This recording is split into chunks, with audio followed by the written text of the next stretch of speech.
Hello students, now I am going to start question number 3 of exercise 4.2. Now question number 3 says, give the steps you will use to separate the variable and then solve the equation. So here what we have to do, we will have to separate the variable at first and then we will have to solve the equation. Now in this first part we have 3n minus 2 is equals to 46. Now which one is variable here? N is the variable. Now we will have to separate the variable from the constant. And here we have two functions. At first we will have to remove this and then we will have to remove 3. Okay. Now if minus sign is given, suppose in this equation we have minus 2. So to cancel it, to remove minus 2, what we have to do, we will have to take the same number but the opposite sign, right? Because minus 2 plus 2 will be cancelled and will be 0. Now if plus is given, then we will have to take minus to cancel it. We will have to take the opposite sign but the same number. And if into is given, then we will have to divide to cancel it. And if divide is given, then we will have to do multiplication to cancel it. Now at first we have minus 2. So to cancel or to remove minus 2, we need to take plus 2, right?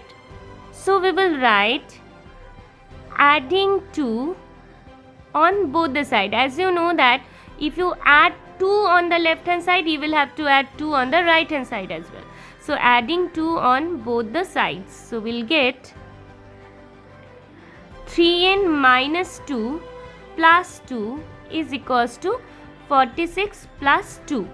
Now minus 2 plus 2 will be cancelled. So here we will have 3n is equals to 46 plus 2 is 48. Now we will have to remove 3 from the variable. Now if multiply sign is given, means if it is given in multiplication form, then to cancel it we need to divide. And we will have to take the same number to divide it. So which number should we take to divide this? See, here we have 3n. So 3 is multiplied by n. So we need to take 3 to divide it, because 3 cancel and we will have only the variable which is n, right? So we'll write dividing 3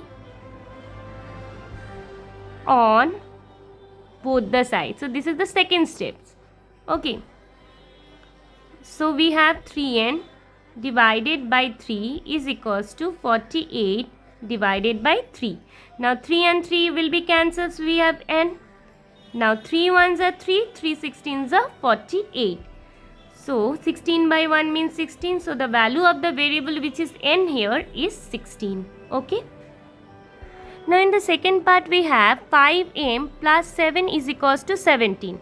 So here which is the variable? M is the variable. So what we have to do, at first we will have to remove this plus sign, means always remember where if it is plus or minus, if it is given, then at first we will have to remove that. So here plus 7 is given, so at first we will have to remove this and then we will have to remove the constant which is with the variable, which is 5 here. Now here we have plus 7. Now how to remove it? We will have to take the same number but opposite sign. So we will have to take minus 7, because plus 7 minus 7 is 0. And then we will have to remove 5 from the variable. So here subtracting. Here plus is given, we will have to take minus 7, right? So we will write subtracting 7 from both the sides. So if you subtract, you will get 5m plus m minus 7 is equals to 17 minus 7.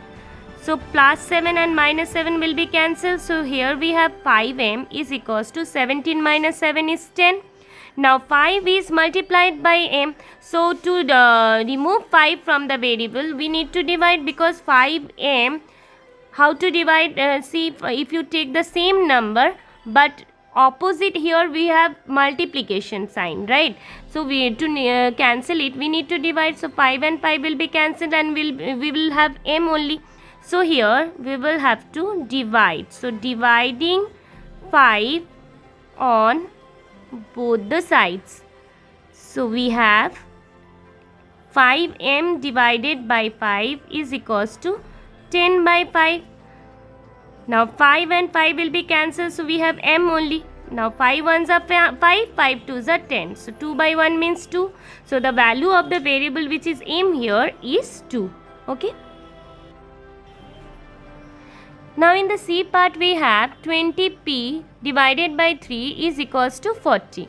Okay, now here we have p is the variable. Now 20 and 3 we will have to remove from the variable p. So here either we will remove 20 at first or we can remove 3 at first. So if you remove 3 at first, see 20p divided by 3. So this is given in division form, and to cancel 3 we need to multiply by 3. Because 3 and 3 cancel, so we will have 20p only, right? So we'll write multiplying 3 on both the sides. So we will obtain, if you multiply 3 on both the sides, then we'll obtain 20p divided by 3 multiplied by 3 is equals to 40 into 3. Now 3 and 3 will be cancelled, so we have 20p is equals to 40 into 3 is 120. 4 3s are 12, so 10 means 120. Okay, for now here it is given in multiplication form, so we need to divide it. So 20p, if you divide by 20, then only we will get the variable p, right? So if it is given in multiplication form, we need to divide by the same number. So we'll write dividing 20 on both the sides. So we have 20p divided by 20 is equals to 120 divided by 20. Now 20 and 20 will be cancelled, and here we have p only. Now 0 0 is cancelled, 2 1s are 2, 2 6 are 12. So the value of the variable which is p here is 6. Okay. Now in the last part we have 3p divided by 10 is equals to 6. Now see here, p is the variable, so at first we can remove 10 also or 3 also, so at first we are removing 10. Now since 3p by 10, it is given in division form, and to remove 10 we need to multiply by 10. 10 10 cancel, and we will have 3p only, right? So we will write multiplying 10 on both the sides. So we will have 3p by 10 multiplied by 10 is equals to 6 into 10. Now 10 10 will be cancelled, so 3p is equals to 6 into 10 is 60. Now this is given in multiplication form, so we will have to divide it to cancel 3, right? So we'll write dividing 3 on both the sides. Okay, so we have 3p divided by 3 is equals to 60 divided by 3. Now 3 3 cancel, and on the right hand side, see 3 1s are 3, 3 2s are 6. That means 3 20s are 60. So p is equals to 20 by 1. 20 by 1 means 20. So the value of the variable which is p here is 20. Okay. So this was all about question number 3. Thank you, students.